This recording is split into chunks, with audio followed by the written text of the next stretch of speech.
ਰੁੱਖ ਕਰਦੇ ਹਾਂ ਚੰਡੀਗੜ੍ਹ ਦਾ ਦੁਪਹਿਰ ਪੰਜਾਬ ਸਿਵਲ ਸਕੱਤਰੇਤ ਦੇ ਵਿਖੇ ਮੁੱਖ ਮੰਤਰੀ ਦੀ ਪ੍ਰਧਾਨਗੀ ਹੇਠ ਮੰਤਰੀ ਮੰਡਲ ਦੀ ਮੀਟਿੰਗ ਹੋਈ ਹੈ। ਪੰਜਾਬ ਕੈਬਨਿਟ ਦੀ ਮੀਟਿੰਗ ਦੇ ਵਿੱਚ ਕਈ ਅਹਿਮ ਫੈਸਲੇ ਲਏ ਗਏ ਨੇ।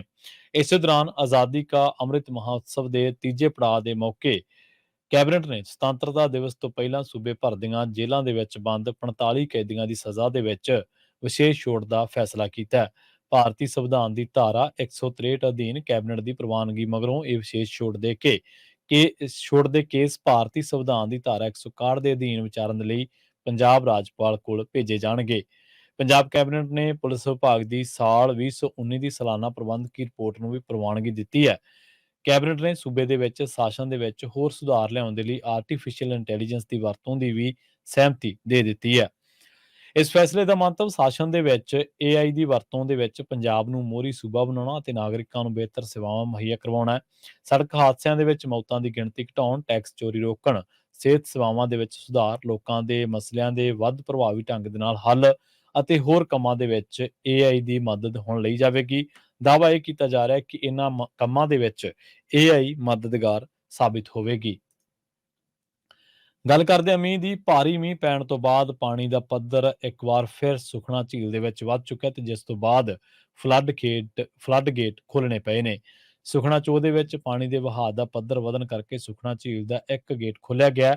ਸੁਖਨਾ ਚੋਅ ਦੇ ਨੀਵੇਂ ਪੁਲ ਤੇ ਪਾਣੀ ਓਵਰਫਲੋ ਕਰ ਗਿਆ। ਦੱਸ ਦਈਏ ਕਿ ਕੱਲ ਸ਼ਾਮ ਤੋਂ ਹੀ ਪੰਜਾਬ, ਚੰਡੀਗੜ੍ਹ ਤੇ ਹਰਿਆਣਾ ਦੇ ਕਈ ਹਿੱਸਿਆਂ ਦੇ ਵਿੱਚ ਬਾਰਿਸ਼ ਹੋ ਰਹੀ ਹੈ, ਮੀਂਹ ਪੈ ਰਿਹਾ ਹੈ। ਚੰਡੀਗੜ੍ਹ ਤੇ ਨਾਲ ਲੱਗਦੇ ਇਲਾਕਿਆਂ ਦੇ ਵਿੱਚ ਤਾਂ ਭਾਰੀ ਮੀਂਹ ਪਿਆ, ਜਿਸ ਕਰਕੇ ਸੁਖਨਾ ਲੇਕ ਦੇ ਵਿੱਚ, ਸੁਖਨਾ ਚੋਅ ਦੇ ਵਿੱਚ ਪਾਣੀ ਦਾ ਪੱਧਰ ਇੱਕਦਮ ਵੱਧ ਗਿਆ ਸੀ ਤੇ ਹੁਣ ਸੁਖਨਾ ਝੀਲ ਦਾ ਇੱਕ ਗੇਟ ਖੋਲ੍ਹਣਾ ਪਿਆ। ਰੁੱਖ ਕਰਦੇ ਹਾਂ ਬਠਿੰਡਾ ਦਾ, ਜਿੱਥੇ ਕਰੀਬ 3 ਵਜੇ ਭੁੱਚੋ ਖੁਰਦ ਨਜ਼ਦੀਕ ਸਕੌਡਾ ਕਾਰ ਸਵਾਰ ਫਾਇਰਿੰਗ ਤੋਂ ਬਾਅਦ ਥਾਣਾ ਕੈਂਟ ਦੇ ਸੰਤਰੀ ਦੀ ਬੰਦੂਕ ਖੋਹ ਕੇ ਫਰਾਰ ਹੋ ਗਏ ਨੇ। ਸਕੌਡਾ ਦੇ ਵਿੱਚ 5 ਦੇ ਕਰੀਬ ਨੌਜਵਾਨ ਸਵਾਰ ਸਨ। ਪਤਾ ਲੱਗਿਆ ਕਿ ਇਹਨਾਂ ਨੌਜਵਾਨਾਂ ਨੇ ਭੁੱਚੋ ਖੁਰਦ ਦੇ ਨੇੜੇ ਕੁਝ ਲੋਕਾਂ ਨੂੰ ਲੁੱਟਣ ਦੇ ਲਈ ਹਵਾ ਦੇ ਵਿੱਚ ਗੋਲੀਆਂ ਚਲਾਈਆਂ। ਲੋਕਾਂ ਨੇ ਪੁਲਿਸ ਨੂੰ ਸੂਚਨਾ ਦਿੱਤੀ ਹੈ। ਜਦੋਂ ਕਾਰ ਬਠਿੰਡਾ ਵੱਲ ਜਾ ਰਹੀ ਸੀ ਤਾਂ ਕੈਂਟ ਥਾਣੇ ਦੇ ਹੌਲਦਾਰ ਨੇ 2 ਹੋਰ ਪੁਲਿਸ ਮੁਲਾਜ਼ਮਾਂ ਦੇ ਨਾਲ ਮਿਲ ਕੇ ਕਾਰ ਨੂੰ ਰੋਕਣ ਦੀ ਕੋਸ਼ਿਸ਼ ਕੀਤੀ ਸੀ। ਇਸ ਤੋਂ ਬਾਅਦ ਲੁਟੇਰਿਆਂ ਨੇ ਕਾਂਸਟੇਬਲ ਤੇ ਕਾਰ ਚੜਾਉਣ ਦੀ ਕੋਸ਼ਿਸ਼ ਕੀਤੀ ਤੇ ਉਸ ਦੀ ਰਾਈਫਲ ਖੋਲੀ ਅਤੇ ਫਰਾਰ ਹੋ ਗਏ। ਪੁਲਿਸ ਮਾਮਲੇ ਦੀ ਜਾਂਚ ਕਰ ਰਹੀ ਹੈ।